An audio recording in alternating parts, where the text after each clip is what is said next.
এইভাবে একভাবে খুঁড়োতে থাকতে হবে, এক সাইড দিয়ে একভাবে ফেটিয়ে ফেটিয়ে ফেনা হয়ে যাবে, তখন এটাকে বড়ির আকারে চেপে দিব।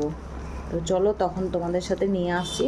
ডালটাকে ফেটিয়ে নিই, ভালো করে না ফেটালে কিন্তু ডালের বড়ি হবে না। এই যে দেখো আমি ডালের বড়ি দিচ্ছি, এটা হচ্ছে বিউলির ডালের বড়ি। বাট আমি আমার শাশুড়ি মাকে দেখেছিলাম দিতে, তাই ভাবছি একটু নিজে ট্রাই করি।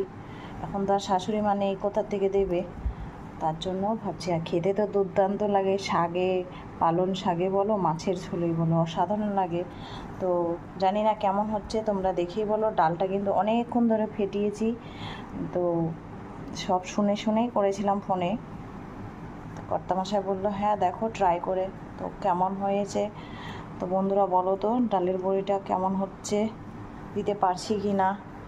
চেষ্টা তো করছি, চেষ্টার শেখার কোনো বয়স সীমানা থাকে না, তাই ভাবলাম করেই নিই। সবসময় তো মোবাইল এইসব নিয়ে বসে থাকি, তো একটু চেষ্টাই করি না।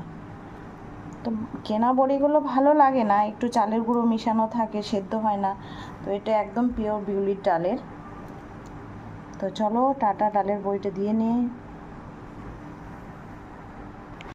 বড়ি দেওয়া কমপ্লিট হয়ে গেছে, তো এখন রোদে দিয়ে দেবো। এই যে এখানেও দিয়েছি, এটার মধ্যে সর্ষে তেল মেখে তারপর দিয়েছি। জানি না কেমন হয়েছে বড়িগুলো।